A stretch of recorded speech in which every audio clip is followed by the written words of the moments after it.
اپنے سامنے تشریف لائیں۔ فضیلت الشیخ جامعہ دارالسلام عمرآباد کے فارغ التحصیل ہیں۔ وہاں کا تعلیمی مرحلہ مکمل کرنے کے بعد آپ جامعہ اسلامیہ مدینہ منورہ تشریف لے گئے اور وہاں پر انتہائی اعلیٰ نمبرات سے آپ نے کامیابی حاصل کی، اور اب ہمارے درمیان آپ موجود ہیں۔ آپ الحمدللہ کلیت الحدیث الشریف جو بنگلور میں ایک عظیم الشان ادارہ قائم ہے، وہاں کے ایک باکمال استاد ہیں، اور ملک کے مختلف علاقوں میں آپ کے دینی پروگرام ہوتے رہتے ہیں۔ الحمدللہ ابھی کچھ دنوں پہلے آپ کی ایک بہت ہی اہم کتاب حدیث فہمی کے اصول و ضوابط پر منظر عام پر آئی ہوئی ہے، جس کے تعلق سے بڑے بڑے اہل علم نے قدر اپنے تاثرات پیش کیے ہیں۔ دین کا ہر طالب علم اور دین سے اپنا جذباتی تعلق رکھنے والا ہر شخص اس کتاب کا ضرور مطالعہ کرے۔ میں مقصد احترام فضیلت الشیخ کو دعوت دیتا ہوں کہ وہ آئینے کو بھی حیرت میں ڈال دیتا ہے، وہ آئینے کو بھی حیرت میں ڈال دیتا ہے، خدا کسی کسی کو یہ کمال دیتا ہے۔ فضیلت الشیخ عبدالرسی مغنی مدنی حفظہ اللہ اسٹیج پر۔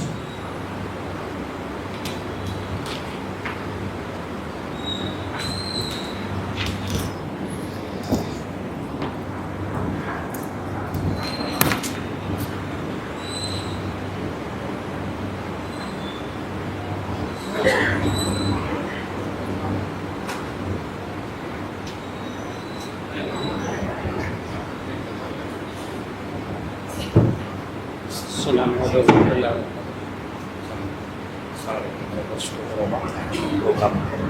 نہیں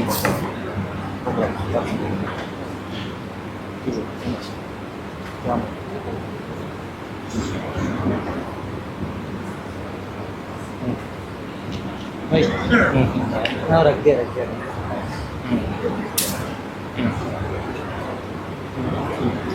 کسی تک لوکل آدمی امیج ہمارے سر چندولہ پر رکھے در شروع کرنے کا بات کرتے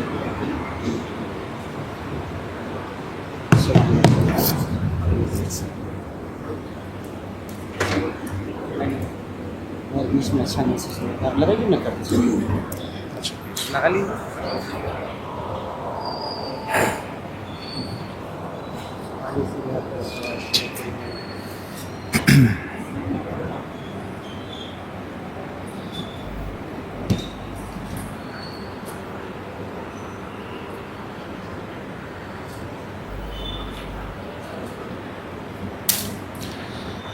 الحمد للہ رب العالمین والصلاة والسلام على اشرف الانبیاء والمرسلین وعلى آلہ واصحابہ اجمعین ومن تبعهم بإحسان الى یوم الدین۔ یا ایہا الذین آمنوا اتقوا اللہ حق تقاتہ ولا تموتن الا وانتم مسلمون۔ یا ایہا الناس اتقوا ربکم الذی خلقکم من نفس واحدہ وخلق منها زوجها وبث منهما رجالا كثيرا ونساء واتقوا الله الذي تساءلون به والأرحام إن الله كان عليكم رقيبا۔ يا أيها الذين آمنوا اتقوا الله وقولوا قولا سديدا يصلح لكم أعمالكم ويغفر لكم ذنوبكم ومن يطع الله ورسوله فقد فاز فوزا عظيما۔ أما بعد فاعوذ بالله من الشيطان الرجيم بسم الله الرحمن الرحيم۔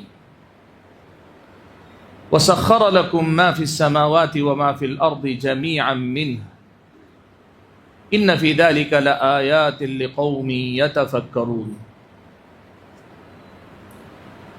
محترم حضرات اور پردہ نشین خواتین اسلام، رب العالمین کا مجھ پر اور آپ سبھی حضرات اور خواتین پر بے پایاں فضل و کرم ہے کہ آج اس کے اس گھر میں مجھ کو اور آپ کو اس نے اکٹھا فرمایا، اور کچھ باتیں جو نئے زمانے کے حالات ہیں، انسانی ترقی، انسانی تحقیقات اور انسان کی ایجادات اور اکتشافات کی ترقی کے نتیجے میں ہمارے سامنے پیدا ہوئے ہیں، ان حالات میں اسلامی شریعت کی تعلیمات ہم اور آپ کو کیا ملتی ہیں، اور ویسے بھی بحیثیت مسلمان ہمیں ان ذرائع کو، ان وسائل کو استعمال کرتے ہوئے کن پہلوؤں کا خیال رکھنا چاہیے، اس حوالے سے کچھ باتیں ہم اور آپ انشاءاللہ آج کریں گے، اور اللہ نے اس کا موقع عطا فرمایا ہے۔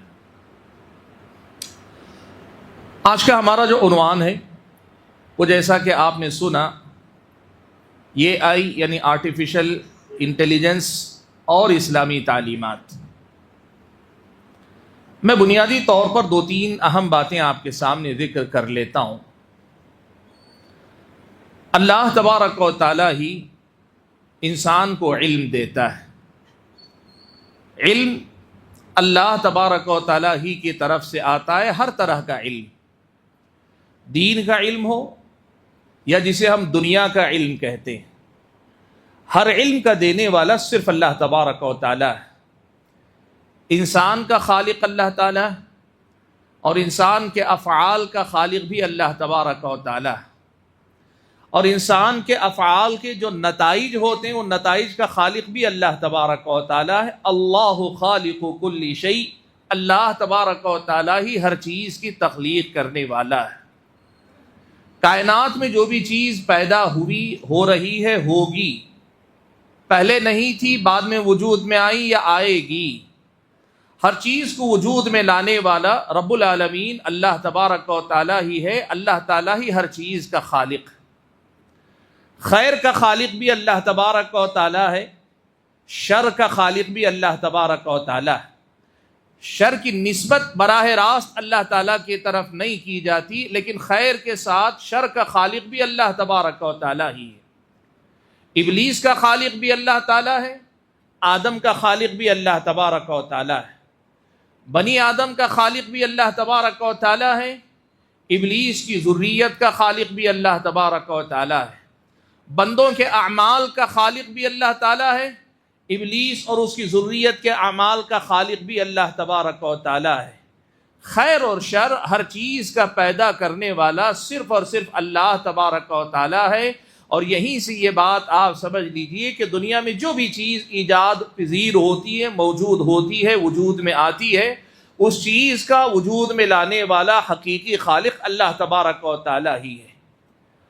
تو اسی لیے میں نے کہا ہر علم کا دینے والا صرف اللہ تبارک و تعالیٰ ہے۔ اب اللہ تبارک و تعالیٰ نے یہ نظم فرمایا، وہ علم جسے ہدایت، وہ علم جسے اللہ تعالیٰ کی طرف سے آنے والی آسمانی ہدایت کہتے ہیں، جسے دین کہتے ہیں، جسے شریعت کہتے ہیں، جسے نجات کا راستہ کہتے ہیں، اس کا ذریعہ اللہ تبارک و تعالیٰ نے یہ رکھا کہ اللہ تعالیٰ قوموں میں سے کسی ایک انسان کا انتخاب کرتا تھا، اور اس انسان کو اللہ تبارک و تعالیٰ نبوت کے مقام پر فائز کرتا تھا، اور پھر اس نبی کے ذریعے تک اپنی مرضی، اپنا مقصود کہ انہیں اللہ کی عبادت کے لیے پیدا کیا گیا، اور یہ عبادت وہ کیسے کریں گے یہ اللہ تعالیٰ انبیاء کے ذریعے پہنچایا کرتا تھا۔ یہ سلسلہ پیارے نبی صلی اللہ علیہ وسلم پر آ کر ختم ہو گیا۔ اب اللہ کے نبی کے بعد کوئی نبی نہیں آئے گا، کوئی رسول نہیں، کوئی اللہ تعالیٰ کے نبی کے بعد نبی یا رسول کوئی آنے والے نہیں ہیں، اور اللہ کے نبی کا دین ہی آخری دین ہے، قیامت تک یہی دین رہے گا۔ اللہ تعالیٰ نے دین کے معاملے میں وہ جو جسے ہم دین کا علم کہتے ہیں، اس کے جو مصادر ہیں، کتاب و سنت کو اللہ تبارک و تعالیٰ نے محفوظ کر دیا۔ اِنَّا نَحْنُ نَزَّلْنَا الذِّكْرَ وَإِنَّا لَهُ لَحَافِظُونَ، یقیناً ہم ہی نے ذکر کو اتارا ہے اور ہم ہی اس کی حفاظت کرنے والے۔ اللہ نے دین کی حفاظت کی ذمہ داری لے لی۔ اب یہ جہاں تک علم شرعی کا مسئلہ ہے وہ محفوظ ہے، مدون ہے، قیامت تک آنے والے نت نئے مسائل بھی وجود میں آئیں گے۔ وقت کے مجتہد علماء اپنی محنت کریں گے، کوشش کریں گے، وہی محفوظ کتاب و سنت کی روشنی میں، اس کے اصولوں کی روشنی میں، اس کے دلائل کی روشنی میں لوگوں کے دینی مسائل کا حل وہ دیتے جائیں گے۔ ان کے مقابلے میں ایک اور میدان ہے جسے ہم دنیا کا علم کہتے ہیں۔ اس کے لیے اللہ تبارک و تعالیٰ نے کیا کیا؟ ایک تو انسان کو اللہ تعالیٰ نے دماغ دیا، اللہ تعالیٰ نے انسان کو وہ صلاحیت دی جسے ہم انسان کی سمجھ بوجھ کہتے ہیں، انسان کی عقل کہتے ہیں، اور دوسری طرف اللہ تعالیٰ نے کائنات کی مختلف مخلوقات کے اندر بہت ساری خصوصیات رکھ چھوڑی، اور اس کے بعد اللہ تبارک و تعالیٰ نے کہا وَسَخَّرَ لَكُم مَّا فِي السَّمَاوَاتِ وَمَا فِي الْأَرْضِ جَمِيعًا مِّنْهُ، اللہ تعالیٰ نے آسمان و زمین میں جو کچھ ہیں، یعنی یہ سارے کے سارے ستارے، اگر آپ دیکھیں نیا زمانہ ستاروں پہ کمند ڈالنے کا زمانہ آج کا زمانہ، لیکن قدیم مفسرین کو بھی اگر آپ پڑھ کے دیکھیں، جیسے ابن کثیر مثال کے طور پر، ابن کثیر نے اس آیت کی تفسیر میں لکھا ہے کہ اللہ تبارک و تعالیٰ نے کواکب کو مسخر کر دیا، یعنی ستاروں کو مسخر کر دیا، پہاڑوں کو مسخر کر دیا، آسمان و زمین میں جو مخلوقات ہیں ان کو انسانوں کے لیے اللہ تعالیٰ نے مسخر کر دیا۔ جمیعا من، سب کے سب اللہ ہی کی تخلیق ہیں، اور سب کے سب انسان کے ہاتھ میں اگر دیے جا رہے ہیں، انسان کے لیے مسخر کیے جا رہے ہیں، یہ اللہ تعالیٰ ہی کی طرف سے انسان کے لیے مسخر کیے جا رہے ہیں۔ اللہ تبارک و تعالیٰ نے انسان کے سامنے ایک میدان چھوڑ دیا۔ اب انسان کی عقل ہے اور اس کے سامنے یہ دنیا اور دنیا کی یہ ساری مخلوقات، ان میں سے ہر مخلوق کی خصوصیات ہیں۔ اب انسان اپنی عقل، اپنی محنت، اپنی کوشش، اپنی جستجو، اپنے غور و فکر کی صلاحیت، استنباط اور استدلال، استنتاج، نتیجہ اخذ کرنے کی جو مہارت، ان تمام قابلیتوں کو استعمال کرتے ہوئے ساتھ میں ایکسپیریمنٹ جسے کہتے ہیں، تجربات کی شکل میں ایکسپلور کرنا جسے کہتے ہیں، کہ چیزوں کو کھول کر ان کی حقیقتوں کو سمجھنے کے ذریعے انسان دنیا کے مختلف علوم اور معارف میں ترقی کرتا جاتا ہے۔ اسی لیے آپ دیکھیے دنیا کا ہر میدان پہلے بہت مختصر تھا۔ آج اگر آپ دیکھ لیں، مثال کے طور پر انجینئرنگ ہی آپ لے لیں، پرانے زمانے میں انجینئرنگ اگر کہتے تھے تو انجینئر سب کچھ کر لیتا تھا۔ آج ایسا نہیں، ایک انجینئرنگ نہیں رہے گی، انجینئرنگ میں کئی قسمیں ہو گئیں، کئی طرح کی انجینئرنگ ہو گئی۔ طب کے میدان میں، میڈیکل کے میدان میں پرانے زمانے میں صرف ڈاکٹر ہوتا تھا، اب ڈاکٹر نہیں ہوتا، ہر مرض کا ایک متخصص ڈاکٹر الگ ہوتا ہے۔ یہ تحقیق ہے جو انسان کرتا جا رہا ہے، اس میں باریکیاں پھیلتی جا رہی، تو اب انسان کام بانٹتے جا رہے، دنیا بڑی ترقی کرتی جا رہی ہے، اور اللہ تبارک و تعالیٰ نے انسان کو اس بات کا حکم دیا، ساری کائنات اللہ تعالیٰ نے تمہارے لیے مسخر کر دی ہے، اب تمہیں حکم یہ ہے کہ اس کائنات سے بھرپور فائدہ اٹھاؤ، اس سے تم اپنی دنیا بھی بہتر کرو اور اپنی آخرت کی کامیابی کے سفر میں بھی مدد لو، اور اللہ تبارک و تعالیٰ کی رضا اور خوشنودی کے لیے اس پوری دنیا کو جو تمہارے لیے مسخر کی گئی ہے استعمال کرتے جاؤ، اور اللہ تعالیٰ کے قریبی بندے بنتے چلے جاؤ۔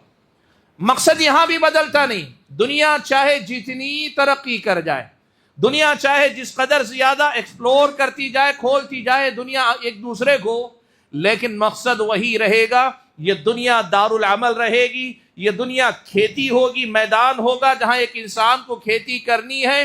پرانے زمانے میں محدود وسائل کی محدود دنیا میں جو مقصد تھا، جو منزل تھی، آج وسیع دنیا اور بہت سارے وسائل کی دنیا میں بھی انسان کی زندگی کا مقصد وہی ہے، اور یہی انسان کو کرتے رہنا چاہیے۔ اب اس دنیا کے اندر جو ترقی انسان کرتا جاتا ہے، ایجادات، اکتشافات، انوویشنز، نئے نئی چیزوں کو وجود میں لانا اور انسانی زندگی کو بہتر سے بہتر کرنا، اپ گریڈ کرنا، یا انسانی زندگی کے لیے وسائل مہیا کر کے، ایفرٹس کم کر کے، محنت کم کر کے بہتر نتائج اخذ کرنے والے آلات بنانا، یہ سارے کام انسان کے لیے کھلے ہوئے ہیں، اور اسلامی شریعت کہتی ہے اللہ نے مسخر کیا ہے کہ تم دنیا میں کرتے چلے جاؤ۔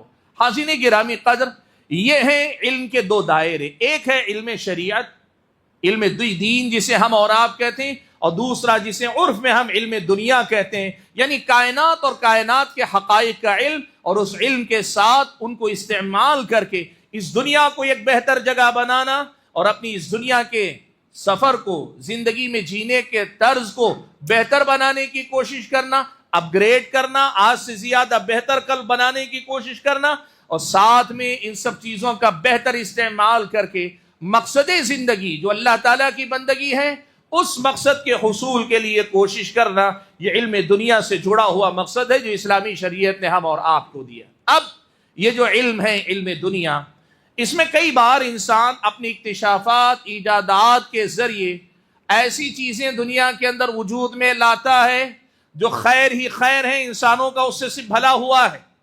ایسی بہت ساری چیزوں کو انسان ایجاد کر کے لاتا ہے جس سے اس دنیا کی بہتری ہی بہتری ہوئی ہے، اور کئی بار ایسا ہوتا ہے کہ انسان یا تو اپنے نفس کے خبث یا شیطان کے بہکاوے میں آ کر کئی ایسی چیزوں کا ایجاد کرتا ہے جو سماج کے لیے، انسانیت کے لیے نقصان دہ ہوتی ہیں۔ جیسے آپ دیکھیں جادو کا علم ہے، یا ایسے ہی بہت سارے وہ طریقے جو انسان آج فراڈ کرنے کے لیے سیکھ لیتا ہے۔ آدمی جانتا ہے کیسے جو ہے کسی کو مینیپولیٹ کیا جا سکتا ہے، دھوکہ کیسے دیا جا سکتا ہے ایک آدمی کو۔ انسان بہت ساری چیزیں، یہی مہارتیں، وہی دماغ، وہی امکانات اور وسائل، لیکن جو ایجاد کرتا ہے انسانیت کے لیے نقصان، اور زیادہ تر انسان ایسی چیزیں بناتا ہے جن چیزوں کے اندر دونوں پہلو ہوتے ہیں۔ استعمال کرنے والا اگر صحیح سے استعمال کرے تو وہ بڑی مفید چیز ہو سکتی ہے، لیکن اگر استعمال کرنے والے کی نیت صحیح نہ ہو، مقصد صحیح نہ ہو، یا پھر یہ کہ وہ اس کا استعمال صحیح ڈھنگ سے نہ کرتا ہو، صحیح چیز بھی غلط چیز کے لیے استعمال کی جا سکتی ہے، اور ایک ہی چیز کا صحیح یا غلط دونوں طرح کا استعمال کیا جا سکتا ہے۔ اکتشافات، ایجادات کی دنیا کی یہی حقیقت ہے۔ آج آپ دیکھ لیجئے، تلوار کی بات ہو، چھری کی بات ہو، آدمی تلوار اور چھری سے کتنے اچھے کام لے لیتا ہے، اور اسی چھری سے کتنے غلط کام آدمی کر لیتا ہے۔ شریف آدمی کے ہاتھ میں چھری ہو تو ایک نعمت ہے، اور وہی شریر آدمی، بدماش کے ہاتھ میں چھری ہو تو وہ تو سماج کے لیے خطرہ ہے۔ اس دنیا کی یہی حقیقت ہے، جتنے وسائل اللہ نے دے دیے انسان کے ہاتھ میں، اب انسان ان وسائل کا استعمال کر کے یا تو اپنے لیے بہتر چیزوں کو ایجاد کر سکتا ہے، یا غلط چیزوں کو ایجاد کر سکتا ہے، یا ایسی چیزوں کا ایجاد کرتا ہے جن کا دونوں طرح سے استعمال ہو سکتا ہے۔ اور اب استعمال کرنے والا جیسے استعمال کرے، حکم بھی ویسے ہی اس انسان پہ لاگو ہوگا۔ یہ پوری کائنات اسی اصول پہ چل رہی ہے، اور اسلامی شریعت کا موقف اور اسٹینڈ بھی یہی ہے کہ آدمی ان وسائل کو ایجاد کرے۔ اللہ نے اس کے لیے میدان کھلا چھوڑا ہے۔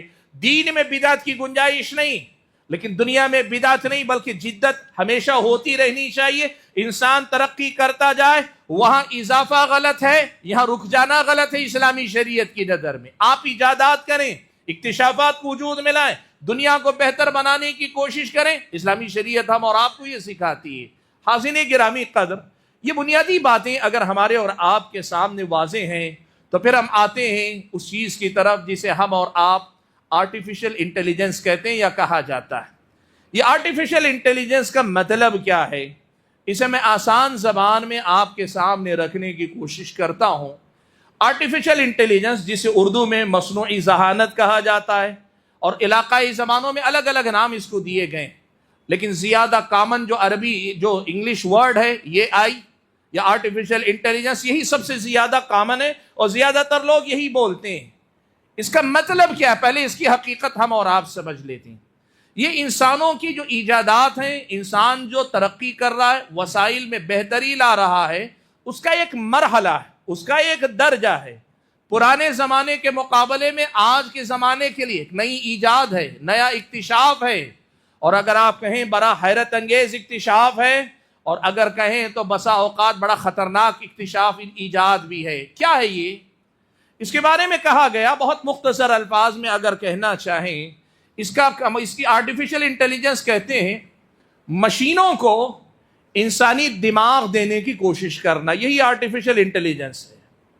مشین جو بھی ہوتی ہے، مختلف طرح کی جو مشینری ہوتی ہے، اس کو انسانی دماغ دینے کی کوشش کرنا، یعنی وہ مشینیں انسانوں کی طرح سوچیں، انسانوں کے دماغ کی طرح کام کریں، انسانوں ہی کی طرح نتائج اخذ کریں، انسانوں ہی کی طرح سوال کا جواب دیں۔ یہ جو انسان کا دماغ جس طرح کام کرتا ہے، مشینوں کو وہی دماغ دینے کی کوشش کی جائے. یہ آرٹیفیشل انٹیلیجنس کا سیدھا اور سادہ سا مفہوم ہے. جو وسائل ہمارے سامنے ہیں انہی کو اپ گریڈ کیا جائے, انہی کو اور زیادہ اونچے مرحلے میں لے آ جائے کہ جو مشینیں انسانوں ہی کی بنائی ہوئی ہیں, ان مشینوں کو انسانی دماغ دیا جائے, یعنی انسان کی طرح سوچنے والا بنایا جائے, انسان کے دماغ کی طرح کام کرنے والا بنایا جائے. اس کو آرٹیفیشل انٹیلیجنس کہا جاتا ہے.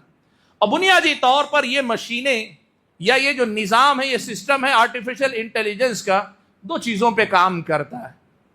ایک ہے جس کا اس کو کہتے ہیں کہ مصنوعی ذہانت کا یا اے آئی کا الگوریدم ایک ہوتا ہے, یعنی اس کے ایک حساب و کتاب ہے, سسٹم ہے. جیسے آپ جانتے ہیں پروگرامنگ جسے آج کمپیوٹر کی دنیا میں کہتے ہیں, آج کی دنیا میں جو ہے سافٹ ویئر کی دنیا میں مختلف کے پروگرام ہوتے ہیں, بنے بنائے پروگرام طے شدہ نتائج دیتے ہیں. بہت آسان ہے, آپ کے پاس کیلکولیٹر کی ابتدا بہت پہلے ہو گئی تھی نا. کیلکولیٹر بھی یہی ہے کہ آپ نے ایک ایسا سسٹم اسے دیا کہ جیسے آپ کا دماغ جمع تفریق وغیرہ کا حساب کر کے نتائج دیتا ہے, آپ نے اسے ایک سسٹم دیا, اس سسٹم نے نتائج دینے شروع کیے. اسی کو اپ گریڈ کر کے اس مقام پہ لے جایا جا رہا ہے جہاں جس طرح انسانی دماغ پوری رفتار سے اور بڑی آسانی سے نتائج اخذ کرنے اور سوالات کے ٹو دی پوائنٹ جسے کہتے ہیں جہاں تک ممکن ہو ایکوریٹ جواب دینے کے معاملے میں انسانی دماغ کے اندر قوت ہوتی ہے, اس کے قریب مشینوں کو لے جایا جائے. اس کے لیے جو پروگرامنگ ہوتی ہے, اس پروگرامنگ کا جو الگوریدم ہوتا ہے, اس کا جو حساب کتاب ہوتا ہے, ایک اس پر وہ کام کرتا ہے آرٹیفیشل انٹیلیجنس, اور دوسری چیز ہوتی ہے ڈیٹا بیس, معلومات.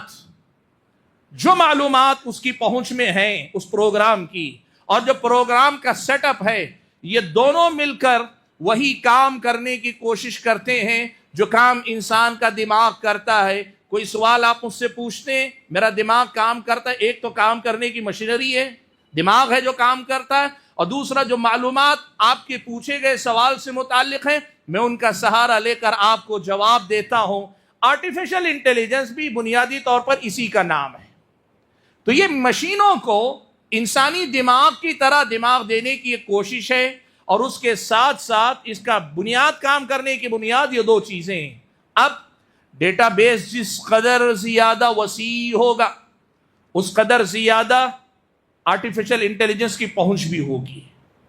کئی بار ایسا ممکن ہے, اور ابھی آپ کو یہ بات میں ضمناً کہہ بھی دوں, ایسا نہیں کہ یہ آئی اپنے انجام کو یا اپنے کمال کو اپنے ہائیسٹ لیول کو پہنچ گیا, نہیں, ایسا نہیں. یہ ابھی نئی ایجاد ہے, ابھی ترقی کر رہا ہے, ابھی یہ دنیا کے اندر بہت آگے جانے والا ہے. یہ جو انسان کی ایجاد ہے یہ بہت آگے تک جانے والی ہے, اور جب تک جائے گی پتہ نہیں اور اس کے اندر کیا کیا ڈیولپمنٹ ہوگا, کیا کیا بہتری آئے گی, کیا کیا تبدیلی آئے گی. لیکن جو موجود ہے اس کے اندر اس کی یہ کہ جتنا ڈیٹا اس کا وسیع ہوگا اسی قدر زیادہ اس کی معلومات یا اس کے جوابات یا اس کے فیصلے جو وہ فیصلے لے گا وہ سارے کے سارے اسی قدر زیادہ بہتر ہوتے چلے جائیں گے. ایک بات. اور دوسری بات یہ بھی آپ یاد رکھیں کہ اس کا الگوریدم جیسے سیٹ کیا جائے گا, اس کا سسٹم جیسا دیا جائے گا, ویسا سسٹم اس کا کام کرے گا. فی الوقت صورتحال یہ ہے کہ زیادہ تر آرٹیفیشل انٹیلیجنس کو بظاہر غیر جانبدار رکھا گیا ہے, لیکن آپ یہ بات یاد رکھیے کل کے دن اگر اس کے الگوریدم کے ساتھ تھوڑی بھی چھیڑ چھاڑ کی گئی, کوئی بھی اگر جو ہے پوری باریکی کے ساتھ ایسے پلان کرے کہ نتائج اتنے فیصد ان کے فیور میں جانے چاہیے, ان کے اگینسٹ جانے چاہیے, اگر اس قسم کا کوئی چھیڑ چھاڑ کیا گیا تو یقیناً وہ اپنی کارکردگی خود بخود بدل لے گا. مشین ہے, جن اصولوں پہ آپ چلائیں گے انہی اصولوں پہ وہ کام کرے گی. یہ الگوریدم ہے, اور یہ جو ہے ڈیٹا بیس ہے. یہ دو چیزوں پہ یہ آرٹیفیشل انٹیلیجنس کام کرتا ہے. اب اس کی وجہ سے کیا ہوا, دیکھیے دو چیزیں انسانی زندگی میں ہوئی. ایک تو یہ کہ رفتار جسے کہتے ہیں, رفتار, کوئی بھی کام انسان کو اگر آپ دیتے ہیں, انسان جتنا وقت لیتا ہے, انسان کے بہرحال اپنی طاقت ہے, انسان کی اپنی صلاحیت ہے, کام کرنے کی اس کی اپنی رفتار ہے. آرٹیفیشل انٹیلیجنس کا پہلا مسئلہ رفتار ہے, بڑی تیزی سے وہ کام کرتا ہے. اور دوسری چیز یہ ہے کہ انسانوں کی مہارتیں محدود ہوتی ہیں. آپ عالم ہیں, آپ ڈاکٹر ہیں, آپ وکیل ہیں, آپ انجینئر ہیں, اور وہ آدمی مثال کے طور پر پولیس میں کام کرتا ہے یا سماج کے غلط لوگوں میں, کوئی چور ہے, کوئی بہت بڑا جو ہے ایسا یہ وہ آدمی جو لوگوں کو عیاری مکاری سے لوٹتا ہے، آپ سے اگر میں پوچھوں آپ اپنے میدان کی بات بتا سکتے ہیں، اور اس حد تک بتا سکتے ہیں جس حد تک آپ کی معلومات ہیں۔ یہ آئی کا مسئلہ یہ ہے کہ وہ تمام چیزوں کا احاطہ رکھتا ہے، اس کی پہنچ تمام میدانوں تک رکھی گئی ہے، تو تمام میدانوں پہ کام کرتا ہے۔ اب اس کی وجہ سے لوگوں کا اعتماد یہ ہے، جسے پرانے زمانے میں کچھ لوگ غلط کہتے تھے، لیکن کہتے تھے کہ علم آج کی دنیا میں انگلیوں کی نوک پہ آ گیا ہے، ایک بٹن کے دبانے پر علم ہمارے سامنے حاضر ہو جاتا ہے۔ وہ جو انٹرنیٹ کے پرانے دور میں لوگ کہتے تھے نا، وہ جب ویب سائٹس کی دنیا تھی، لوگ جب اس پہ بات کرتے تھے، آج ایک طرح سے یوں کہیے کہ اس کی ایک شکل یہ نظر آتی ہے۔ آج آپ یہ ایسے پوچھ لیجئے کوئی بھی سوال، وہ اس کے پاس جو معلومات موجود ہیں 2 سیکنڈ میں آپ کے سامنے پوری چیزیں پیش کر دیتا ہے۔ تو اس چیز نے کیا کیا ہے، لوگوں کے سامنے بہت سارے نئے امکانات پیدا کیے۔ ایک ایسا ٹول ہمارے ہاتھ میں، ایک ایسا آلہ ہمارے ہاتھ میں آیا ہے، اب اس کا استعمال ہم اور آپ اگر بہتر طریقے سے کرنا چاہیں، خوب اس سے فائدہ اٹھایا جا سکتا ہے۔ بلکہ یہاں تک توقعات ظاہر کی جا رہی ہیں کہ جو کام مختلف انسان مل کر مہینوں میں کرتے ہیں، یہ آئی کی مدد سے اس کی بنیاد پہ اگر سسٹم ڈیولپ ہو گئے آگے چل کر، تو بسا اوقات چند گھنٹوں میں ایک مشین، ایک روبو پورا کام کر لے سکتا ہے۔ تو ایک طرف تو انسانی ترقی یا انسانی زندگی میں رفتار آنے والی ہے، اور دوسری طرف وہیں یہ خطرہ بھی بڑھنے لگا ہے کہ اس کے آنے کی وجہ سے بہت ساری چیزوں میں اونچ نیچ ہو سکتی ہے۔ حاضرین گرامی قدر، یہ ہے یہ آئی کا مختصر سا تعارف، آرٹیفیشل انٹیلیجنس کا مختصر سا تعارف، جس کی روشنی میں ہم اپنی اگلی گفتگو کریں گے انشاءاللہ۔ سوال یہ پیدا ہوتا ہے کہ اس عنوان کا انتخاب ایک مسجد کے اندر اور ایک دینی پروگرام کے اندر ہم نے کیوں کیا؟ ظاہر سی بات ہے یہ ٹیکنالوجی وغیرہ کی بات ہے، تو اس پہ انجینئرز بات کریں گے، سافٹ ویئر کے میدان کے جو ماہرین ہیں وہ بات کریں گے، وہ آپ کے سامنے بتائیں گے اس کو آپ بہتر کیسے استعمال کر سکتے ہیں، غلط کیسے استعمال ہو سکتا ہے، یہ ساری باتیں وہ بتائیں گے، اور یقیناً میدان ان کا ہے، وہی بتائے تو بہتر، ہم کیا بتا سکیں گے۔ لیکن بھائیو، آج اس عنوان کے انتخاب کی ایک اصل وجہ یہ ہے کہ جہاں یہ نئے امکانات سامنے آئے ہیں، دین، ایمان اور مسلمانوں کے اپنی معاشرتی زندگی، سماجی زندگی، اور اس کے ساتھ ساتھ مستقبل میں ہمارے اپنے بچوں کی تعلیم تربیت کے حوالے سے بہت سارے ایسے سوالات کھڑے ہو رہے ہیں جن کا ہمارے دین سے تعلق ہے، اور اس سلسلے میں ہم اور آپ کو دینی رہنمائی لینا ضروری ہو جاتا ہے۔ اسی لیے اس وقت آپ کے سامنے میں جو بات کروں گا، اے آئی کے حوالے سے، آرٹیفیشل انٹیلیجنس کے حوالے سے ہمارے اور آپ کے سامنے کچھ بنیادی نکات ہیں جن کو سمجھنا ضروری ہے۔ میں انہی نکات پر آپ کے سامنے بات کروں گا۔ بھائیو، سب سے پہلی بات جو آپ کے سامنے اس سلسلے میں رکھنا چاہوں گا وہ یہ کہ یہ آئی کی یہ ترقی، آرٹیفیشل انٹیلیجنس کی یہ ترقی ہمارے اور آپ کے سامنے پھر سے ایک مرتبہ ایک بھولا ہوا سبق یاد دلاتی ہے۔ دیکھو، دنیا کے اندر مسلمان، اللہ کا فضل و کرم ہے، ایک بہت بڑی حقیقت ہے، یاد رکھیے، وہ موحد ہے، وہ اللہ کا بندہ ہے، وہ توحید پر چلتا ہے، تو اسے معلوم ہے عبادت کے لائق صرف اللہ تبارک و تعالی ہے، اور بقیہ ساری کائنات تو میرے لیے مسخر کی گئی ہے، مجھے اپنی خدمت کے لیے ان کو استعمال کرنا چاہیے۔ یہ ذہن بنیادی طور پر ایک انقلابی سوچ ہے جو ہر چیز پہ تحقیق کرنے، ہر چیز پہ ریسرچ کرنے اور ہر چیز میں سے بہتر نتائج اخذ کرنے والی ایک سوچ انسان کو دیتی ہے۔ آج اگر آرٹیفیشل انٹیلیجنس دنیا کے سامنے آئی اور اس کے لانے والے وہ لوگ ہیں جو دنیا کو یا تو جو ہے پوجتے ہیں، جیسے ہمارے اپنے ملک کے عام غیر مسلم ہیں، دنیا کی جس چیز، طاقتور چیز کو دیکھ لیا، غیر معمولی چیز کو دیکھ لیا، خدا مان لیا، اس میں خدا ڈھونڈ لیا، اس کی عبادت کرنے لگے، ان کے مقابلے میں تو زیادہ اچھے انداز میں ایک مسلمان کو کام کرنا چاہیے۔ یعنی اس قسم کی ایجادات میں مسلمانوں کو آگے بڑھ کر ایک مثبت کردار ادا کرنا چاہیے، یا پھر اس کے ایجاد کرنے والے مغرب کے لادین بے دین قسم کے وہ لوگ ہیں جو کسی خدا کو نہیں مانتے، کسی دین کو نہیں مانتے، یا کرسچن ہیں یا یہودی ہیں جو مانتے تو ہیں لیکن دین کو اپنی پرائیویٹ زندگی میں رکھنے کی بات کرتے ہیں، وہ لوگ اگر یہ ساری ایجادات ہمارے سامنے لا کر رکھ رہے ہیں، بحیثیت مسلمان ہمیں یہ بھی سوچنا چاہیے ہمارا اپنا کردار بھی اس میں ہے کہ نہیں۔ اس میں کوئی شک نہیں، سافٹ ویئر کی دنیا میں آج اللہ کا فضل و کرم ہے، مسلم نوجوانوں کی ایک بڑی تعداد الحمدللہ کام کرتی ہے، ایسا نہیں کہ پیچھے ہیں، الحمدللہ غیر مسلموں کے برابر مسلمان بھی حصے دار ہیں، اور یہ آئی کے وجود میں آنے کے پیچھے بہت سارے مسلم نوجوانوں کی بھی حصے داری ہے۔ لیکن بھائیو دیکھو، میں یہ بات اصل میں آپ کے سامنے لانا چاہتا ہوں، دنیا ترقی کرتی جائے گی، ایسی ایجادات دن بدن لوگوں کے سامنے آتے جائیں، دنیا کا نظام متاثر ہوگا یا بدل جائے گا یا اپ گریڈ ہوگا۔ ایسی ایجاد اگر کسی مسلمان کی طرف سے آئے تو یہ مسلمانوں کے لیے نہ صرف یہ کہ باعث عز و شرف ہے، باعث صد افتخار ہے، بلکہ مسلمانوں کے تئیں دنیا کا جو منفی ذہن ہے، لوگ جو نیگیٹو نظر سے ہمیں دیکھتے ہیں، اس کو پازیٹیو میں بدلنے، منفی نظریے کو مثبت نظریے میں بدلنے میں بڑی مدد ملتی ہے۔ آج یہ موقع، اس قسم کی اکتشافات جب کبھی وجود میں آتی ہیں تو جہاں ہم یہ کہیں کہ الحمدللہ ہمارے مسلم نوجوان بھی کہیں نہ کہیں اس میں حصے دار ہیں، وہیں ہمیں یہ بھی سوچنا چاہیے ہم حصے داری کے بجائے قیادت کب کریں گے، حصے داری کے بجائے دنیا کے سامنے اس قسم کی چیزیں ہم لا کے کیوں نہیں پیش کریں گے، تاکہ دنیا والے ان ایجادات کی وجہ سے یہ سمجھ سکیں مسلمان اس امت کے لیے، اس انسانیت کے لیے بوجھ نہیں، امت کا محسن ہے، انسانیت کا محسن ہے۔ جس طرح پرانے دور میں اگر آپ دیکھیں گے نا، طب کے میدان میں، انجینئرنگ کے میدان میں، جغرافیہ کے میدان میں، بہت سارے میدانوں میں اگر دیکھیں گے، آج کی جو ترقی ہے پرانے زمانے میں مسلمانوں کی ایجادات پہ ڈیپینڈ ہے۔ اس دور میں جو مسلمانوں نے ایجادات کی تھیں، آج کی دنیا انہی ایجادات کو اپ گریڈ کرتی ہوئی جا رہی ہے۔ اگر یہی بات آج کے دور میں ہم کر سکے، یقین مانیے پرانے زمانے کے مقابلے میں آج دنیا گھر آنگن ہو چکی ہے۔ یہاں اگر مسلمان آگے بڑھ کر ایسے غیر معمولی کارنامے کر دکھائیں تو یہ جو مسلمانوں کے بارے میں غلط پروپیگنڈا کیا جاتا ہے، سماج کے لیے ان کو ایک بوجھ سمجھا جاتا ہے، یا سماج کے لیے یہ ایک یوں سمجھیے سڑا ہوا گلا ہوا عضو ماننے والے مانتے ہیں یا بنانے کی کوشش کرتے ہیں، ان کا منہ توڑ جواب ہوگا اگر ہمارے نوجوان اس میدان میں آگے بڑھ کر آئے۔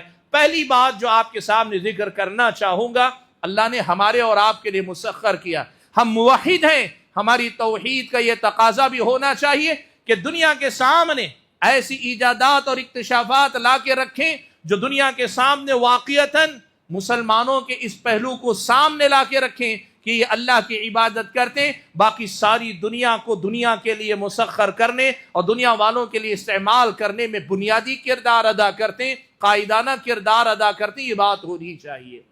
حاضرین گرامی قدر، دوسری بات اس آرٹیفیشل انٹیلیجنس کے بارے میں جو ہم اور آپ کو جاننی چاہیے وہ یہ کہ کیا کوئی آدمی اس میدان میں کام کر سکتا ہے، یعنی آرٹیفیشل انٹیلیجنس کا جو میدان ہے، جو ایجادات ہیں، جو پروگرامنگ چل رہی ہے، جو ڈیٹا اس کو فراہم کیا جا رہا ہے، اس میدان میں کیا کوئی مسلمان کام کر سکتا ہے؟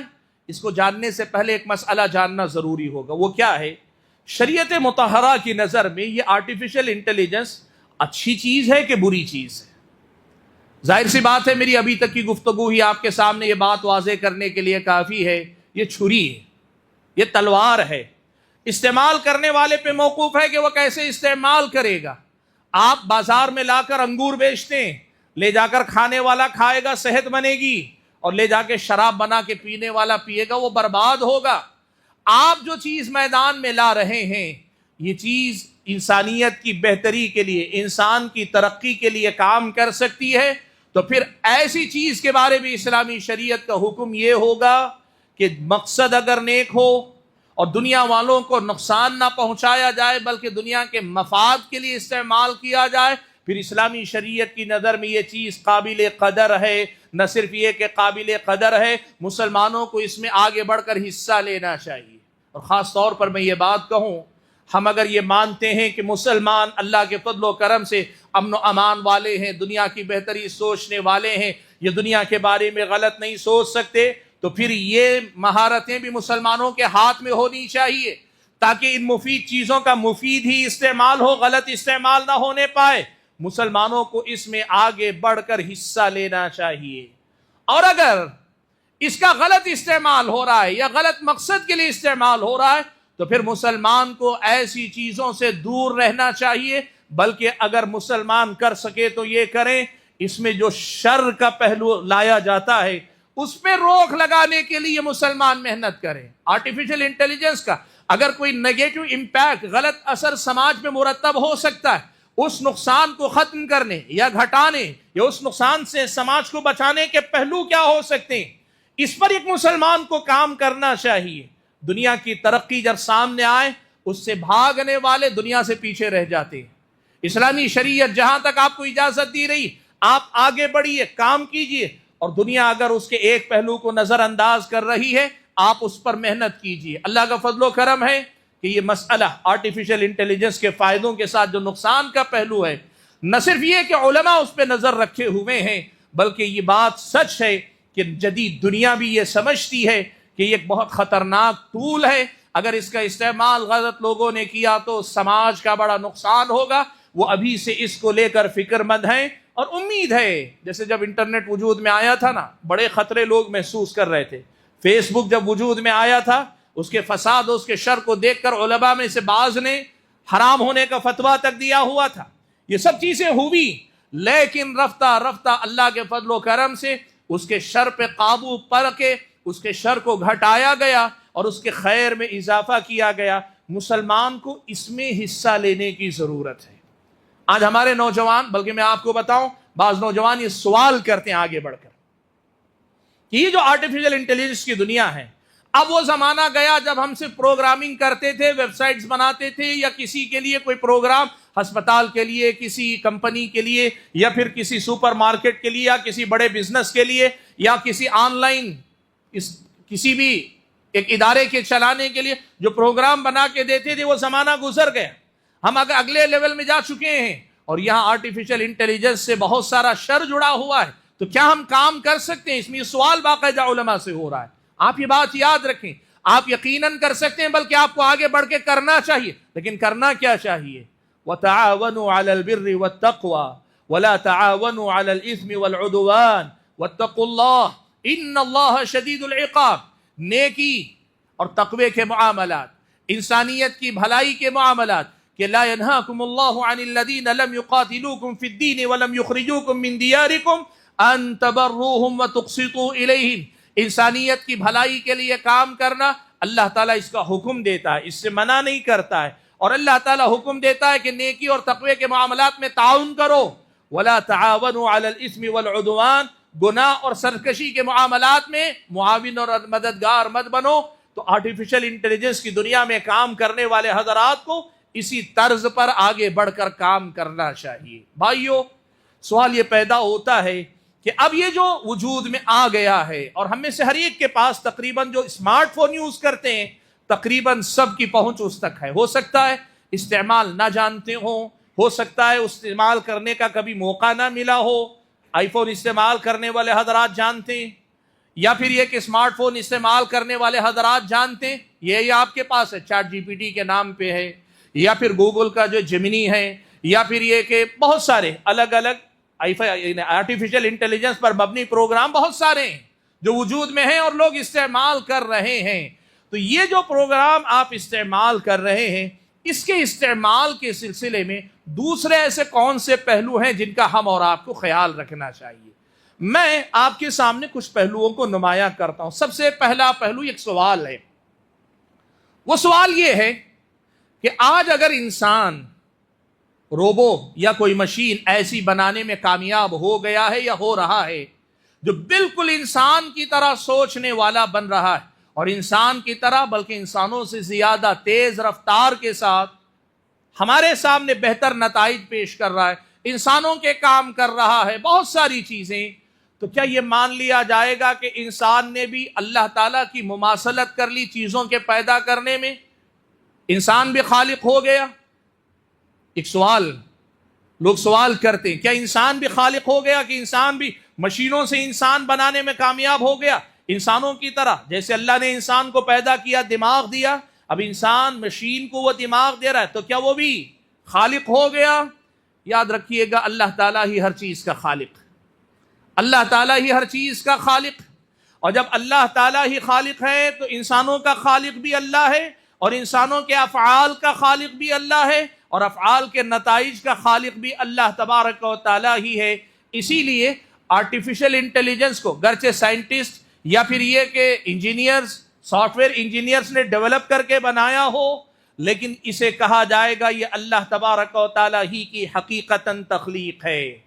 انسان نے گرچہ بنایا، لیکن یہ انسان کی تخلیق اس معنی میں نہیں کہا جا سکتا کہ یہ اللہ تعالیٰ کے مقابلے میں خالق ہے۔ اس کو سمجھانے کے لیے میں آپ کے سامنے ایک مثال دیتا ہوں۔ قرآن مجید میں اللہ تبارک و تعالیٰ نے کہا تبارک فتبارک اللہ احسن الخالقین، اللہ تعالیٰ خالقوں میں سب سے زیادہ بہتر خالق ہے۔ مفسرین کے درمیان ایک بحث آتی ہے، تو کیا اللہ کے علاوہ بھی کوئی خالق ہے؟ کیا اللہ تبارک و تعالیٰ کے علاوہ بھی کوئی خالق ہے؟ تو کہا نہیں، حقیقی خالق تو صرف اللہ تعالیٰ ہے۔ پھر ان کو خالق کیوں کہا گیا الخالقین، کہ اللہ کے مقابلے میں اور بھی خالق ہیں لیکن اللہ سب سے بہتر خالق ہے؟ مفسرین نے لکھا انسان خالق اس معنی میں خالق ہے کہ وہ کسی چیز کو ایک حالت سے دوسری حالت میں منتقل کر سکتا ہے، تحویل کر سکتا ہے، وہ کسی معدوم چیز کو وجود میں نہیں لا سکتا۔ اور اللہ تبارک و تعالی خالق اس معنی میں ہے کہ اللہ تعالیٰ معدوم کو وجود میں لاتا ہے، جو نہیں تھا اسے وجود بخشتا ہے۔ اور اس کے علاوہ اللہ تبارک و تعالیٰ کی تخلیق بڑی کمال کی ہوتی ہے، انسان لاکھ کوشش کر لے اللہ تعالیٰ کی تخلیق کی مماثلت نہیں کر سکتا، بلکہ تخلیق کا جو حقیقی معنی ہے اس کا حقدار انسان نہیں ہو سکتا۔ انسان کیا کرتا ہے؟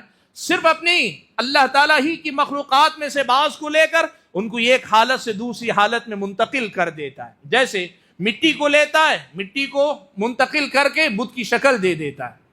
بت کو کس نے بنایا؟ انسان نے بنایا، لیکن یہ نہیں کہا جائے گا کہ اسی نے پیدا کیا، اللہ تعالیٰ کی دی ہوئی مٹی کو لے کر اس نے بت کو بنایا ہے۔ یاد رکھیے گا آرٹیفیشل انٹیلیجنس کے معاملے میں بھی یہی کہا جائے گا، انسان چاہے جتنی ترقی کر لے جائے، پہلے تو وہ خالق نہیں کہلائے گا، اللہ تعالیٰ کی تخلیق میں مماثلت اور مشابہت کا درجہ پانے والا نہیں قرار پائے گا، اور انسان کے بنانے سے یہ سوال نہیں پیدا ہوگا کہ اللہ ہی خالق ہے، ہم کہتے تھے اب تو انسان نے انسان کو بنا لیا، انسان جیسی مشین بنا لی، یہ سوال ہی نہیں پیدا ہوتا۔ اور دوسری بات، آپ یہ بات یاد رکھیے، انسان جسے کہتے ہیں نا، وہ صرف دماغ کا نام نہیں۔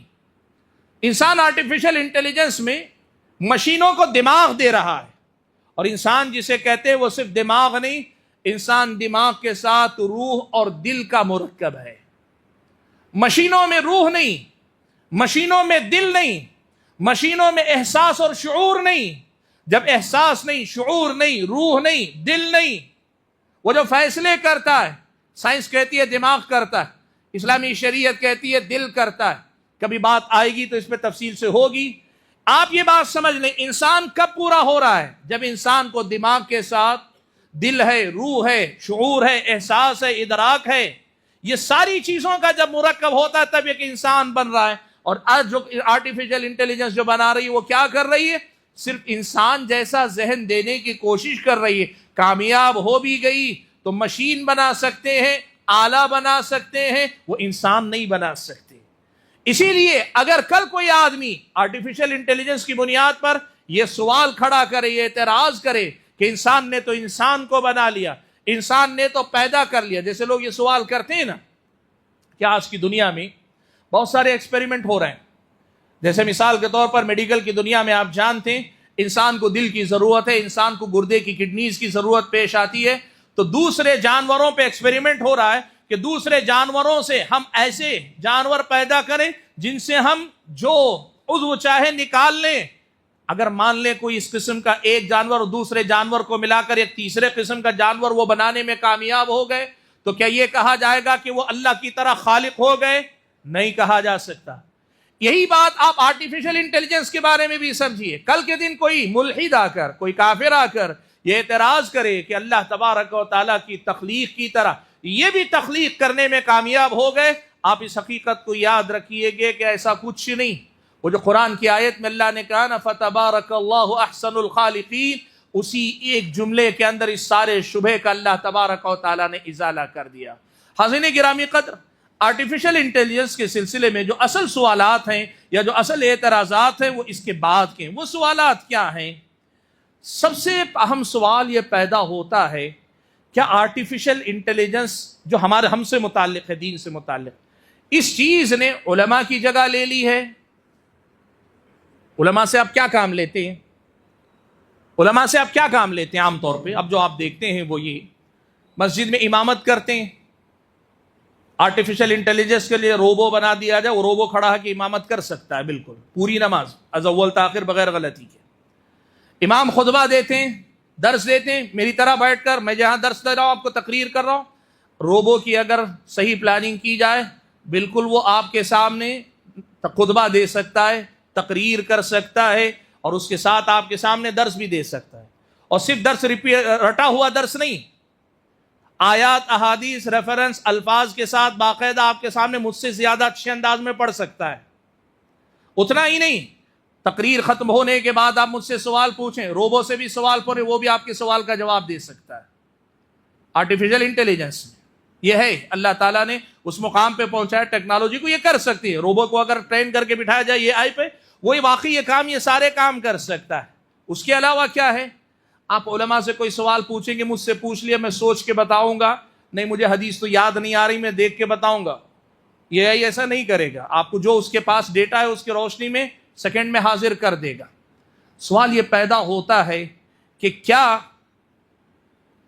آرٹیفیشل انٹیلیجنس نے آج کے دور میں علماء کی جگہ لے لی ہے؟ علماء سے آج ہم بے نیاز ہو چکے ہیں، ہو سکتے ہیں؟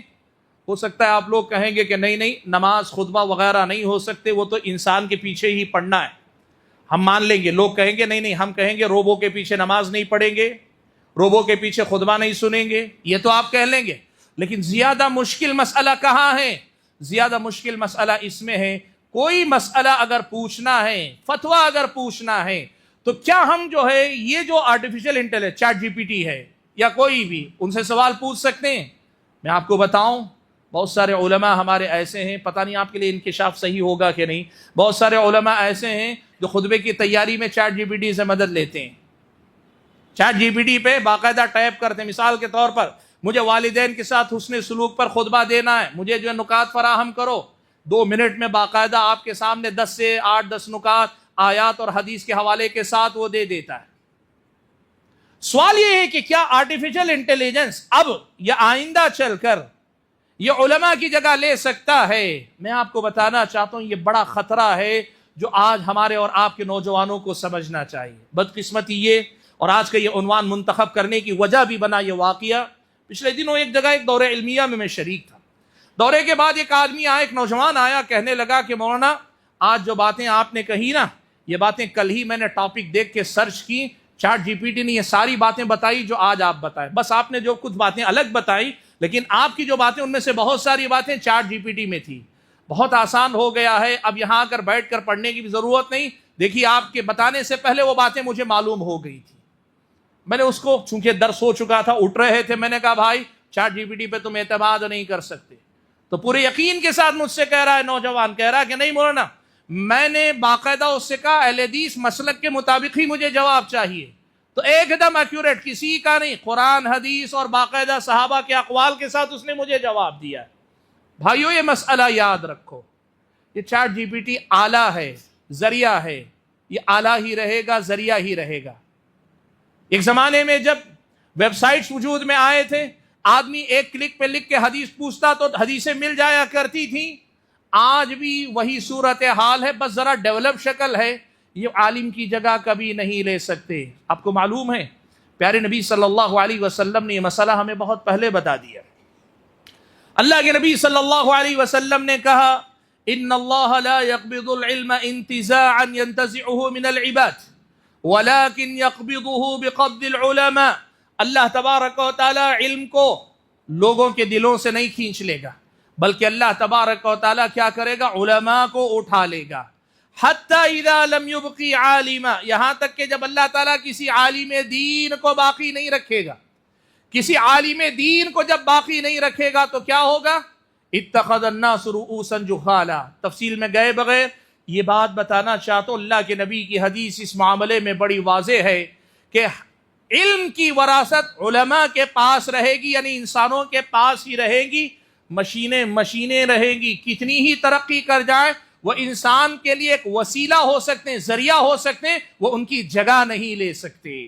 افسوس اس کا ہے کہ بہت سارے نوجوان یہ سمجھتے ہیں دنیا کی ترقی میں جس طرح مین پاور کی جگہ مشین کا پاور چل جاتا ہے، بلکہ مشینوں نے آ کے مین پاور کو گھٹا کے ان کی جگہ لے لی ہے، لوگ یہ سمجھتے ہیں علماء کے مقام پر بھی یہ ذرائع اور وسائل علماء کا مقام لے لیں گے۔ نہیں، کبھی نہیں ہو سکتے۔ اور بات معلوم ہے، یہ مسئلہ تو شرعی طور پر مسئلہ واضح ہے۔ آج شام بیٹھے بیٹھے جب میں اس موضوع پہ سوچ رہا تھا، میں نے سوچا کہ یہی سوال چیٹ جی پی ٹی سے پوچھ کے دیکھ لو، یہی پوچھ لیں کہ کیا آرٹیفیشل انٹیلیجنس فتوے کے باب میں علماء سے بے نیاز کر سکتا ہے، یا پھر یہ کہ کیا یہ علماء کی جگہ لے سکتے ہیں؟ جو جواب آیا نا وہ بڑے پتے کا ہے، اور یقین مانیے بڑا ایکوریٹ جواب ہے۔ گرچہ میں نے کہا نا کہ وہ عالم نہیں ہے، لیکن اس کا جواب جو اس نے دیا نا بڑا ایکوریٹ جواب، میں پڑھنا چاہتا ہوں۔ ہو سکتا ہے آپ سرچ کریں، الفاظ کے فرق کے ساتھ یہی ملے گا، لیکن آپ دیکھیے میں نے نوٹ کر کے لایا اس کا جواب، کتنا شاندار جواب اس نے دیا ہے۔ کہتا ہے اس کا جواب، یہ میرے نہیں، پورے الفاظ چیٹ جی پی ٹی کے، فتوے کے باب میں مصنوعی ذہانت یعنی یہ آئی پر براہ راست اعتماد کرنا شرعاً درست نہیں ہے۔ کیوں؟ اس کی کئی وجوہات ہیں اور بڑی مضبوط وجوہات ہیں۔ پہلی وجہ کہتے ہیں کہ فتوے کی شرعی نوعیت کو آپ کو سمجھنا پڑے گا۔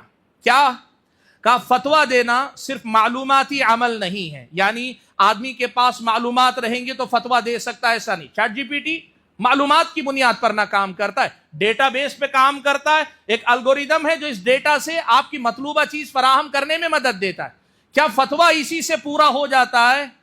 یعنی آپ کے پاس کچھ معلومات ہوں اور وہ معلومات نکالنے کا طریقہ آپ کو آتا ہو، اتنی قابلیت پہ آپ فتویٰ دے سکتے ہیں کیا؟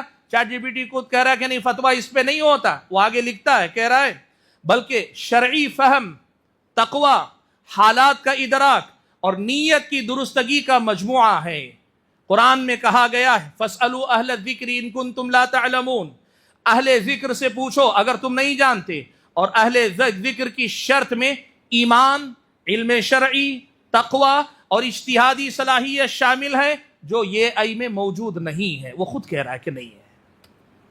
آپ اس حقیقت کو سمجھے، واقعی یہی مسئلہ ہے فرق کا۔ ابن قیم رحمۃ اللہ علیہ نے اعلام الموقعین میں ایک بڑی پیاری بات کہی ہے۔ لوگ غلط سمجھتے ہیں معلومات اگر آ جائیں تو آدمی مفتی بن جاتا ہے، معلومات آ جائیں تو آدمی مفتی بن جاتا ہے۔ یہی ہمارے نوجوانوں کی غلط فہمی، اور خود اپنے بارے میں غلط فہمی کا شکار ہے۔ میرے پاس معلومات ہیں، میں خود فتویٰ دے سکتا ہوں۔ وہ یہی چیٹ جی پی ٹی کے بارے میں بھی سمجھ رہے ہیں، یا کسی اور آرٹیفیشل انٹیلیجنس کے پروگرام کے بارے میں کہ معلومات ہوں تو دے سکتے ہیں۔ ابن قیم نے اعلام الموقعین کے اندر لکھا ہے کہ مفتی کو علم کے ساتھ ساتھ دو طرح کے فہم کی ضرورت ہوتی ہے۔ فتویٰ دینے کے لیے دو قسم کی چیزوں کا فہم آدمی کے پاس ہونا چاہیے۔ پہلا کہا فہم الواقع، صورتحال کی سمجھ آدمی کو ہونی چاہیے۔ یہ جو فتویٰ دے رہا ہے کس آدمی کو دے رہا ہے، اس کے حالات کیا ہیں، کس بیک گراؤنڈ کے ساتھ ہے، فہم الواقع۔ یا لوگوں کو فتویٰ دے رہا ہے کس علاقے میں دے رہا ہے، کس ملک میں دے رہا ہے، کس بستی میں دے رہا ہے، واقع یعنی جو صورتحال ہے اس کا پہلے فہم ہونا چاہیے۔ اور چیٹ جی پی ٹی کو کیا پتا کہ آپ کہاں بیٹھ کر یہ سوال پوچھ رہے ہیں، کس کے لیے پوچھ رہے ہیں۔ ٹھیک ہے، سعودی عرب میں بیٹھ کر پوچھ رہے ہیں، آپ سمجھتے ہوں گے وہاں کا chat G P T accurate جواب دے گا، لیکن آپ تو وہ جو ہندوستان والے ساتھی کو بھیجیں گے نا وہ جواب۔ آپ یہ بات دیکھیے، ابن قیم نے لکھا فہم الواقع، یہ پہلی فہم ہے جو انسان کے پاس ہونی چاہیے۔ اور دوسری بات کہتے ہیں فہم الواجب فی الواقع، اس صورتحال میں انسان پر شرعاً کیا واجب ہوتا ہے، صورتحال میں معلومات الگ، ان معلومات سے یہ استنتاج کرنا کہ ایک آدمی پر اس صورت میں کیا واجب ہوتا ہے، یہ چیز دو قسم کے فہم کے بغیر کوئی مفتی نہیں بن سکتا۔ اور چیٹ جی پی ٹی ان دونوں معاملات میں دور دور تک کوئی حیثیت نہیں رکھتی۔ بڑا لمبا جواب ہے اس کا، اس نے اور بھی کہا ہے، یہ بھی بڑا اہم ہے جواب، سنیے۔ کہتا ہے فتوے پر یعنی چیٹ جی پی ٹی پر فتوے کے باب میں انحصار اس لیے بھی نہیں کر سکتے، یہ آئی کی محدودیت۔ محدودیت کا مطلب کیا ہے معلوم آپ کو؟ وہ کہتا ہے کہ اصل میں یہ لمیٹڈ ڈیٹا پہ کام کرتا ہے، اس کے پاس جو ڈیٹا معلومات دی گئی اس پر کام کرتا ہے۔ اب جو معلومات دی گئی ہیں وہ اتنی ہی معلومات شریعت میں ہیں یا اس سے زیادہ، اس کی کوئی گارنٹی نہیں ہے۔ اور آپ کو یہ بات میں کہوں، الحمدللہ میں استعمال کرتا ہوں آرٹیفیشل انٹیلیجنس کی مختلف یہ میں استعمال کرتا ہوں وقت ضرورت کا بھی. یہ بتا رہا ہوں تجربے کی روشنی میں. کچھ حدیثیں ہمیں معلوم ہے، وہ حدیثیں کتابوں سے پڑھی ہوئی ہے نا، اور کتابوں سے پڑھنے والوں کو یاد رہتی ہیں چیزیں. ہمیں معلوم ہے وہ حدیث موجود ہے. بر وقت حدیث کے الفاظ ڈھونڈنے کے لیے کبھی ہم ویب سائٹ پہ دیکھتے تھے، کبھی سفر میں یہاں چیٹ جی پی ٹی پہ ڈھونڈ رہے ہیں. ایسی کوئی حدیث ہے ہی نہیں، ایسی کوئی حدیث ہے ہی نہیں. ایک بار، دو بار، تین بار، بار بار الفاظ بدل کے دیکھ رہا ہوں تب بھی وہ حدیث مل نہیں رہی ہے، جبکہ وہ حدیث کتاب میں موجود ہے. پھر وقت نکال کر کتاب کھول کر دیکھے تو حدیث موجود ہے. تو ایک بات یاد رکھیے کہ chat G P T data پہ کام کرتا ہے، اور اس کا ڈیٹا بیس کیا ہے، کیسا ہے، جتنا اس کا دائرہ ہوگا اتنے پہ کام کرے گا. اور اس کے ساتھ ساتھ یہ بھی ہے، کہتا ہے کہ فقہی ترجیحات سے مراد کیا ہے وہ خود تشریح کر رہا ہے. دیکھیے مختلف فقہی اقوال میں سے کس کو ترجیح دینی ہے یہ خود نہیں کر سکتا. وہ آپ کو ریفرنسز، حوالہ جات دے سکتا ہے، لیکن ترجیح دینے میں مختلف پہلوؤں کا جو خیال رکھنا ہے یہ کام نہیں کر سکتا. آگے اور بھی کہا کہ اگر معلومات جو ڈیٹا بیس اس کو دیا گیا ہے اس کی بنیاد پر اگر فتویٰ دے رہا ہے اور وہ معلومات اگر غلط ہوں گی تو چیٹ جی پی ٹی فتویٰ بھی غلط ہی دے گا. مان لیجئے آج اگر یہ آئی نیٹ پر، انٹرنیٹ کی دنیا میں جو مختلف پھیلے ہوئے مقالات ہیں، آڈیوز ہیں، ویڈیوز ہیں، تحریری شکل میں ہیں، یا بے کہ پروگرام مختلف، سب چیزوں تک اگر اس کی پہنچ ہو بھی جائے، آپ کو کیا پتا کہ فتویٰ دینے والا بریلوی فتویٰ دے رہا ہے، دیوبندی فتویٰ دے رہا ہے. اس لیے کہ آج تو یہ معمول ہے، بدعتی بھی قرآن کی آیت کا حوالہ دیتا ہے، بدعتی بھی حدیث کا حوالہ دیتا ہے. کیا گارنٹی ہے کہ وہ آپ کو جو ہے فتویٰ دے گا، صحیح فتویٰ دے گا، رافضی فتویٰ نہیں دے گا؟ حاضرین گرامی قدر، یہ مسئلہ یاد رکھیے گا. آرٹیفیشل انٹیلیجنس ابھی ترقی کر رہا ہے، یہ چاہے جتنی ترقی کر جائے یہ علماء کی جگہ نہیں لے سکتے، انسان کی جگہ ہی نہیں لے سکتے. علماء کا درجہ تو بات کا ہے نا، ہم نے بات کی نا، وہ انسان کی جگہ ہی نہیں لے سکتا.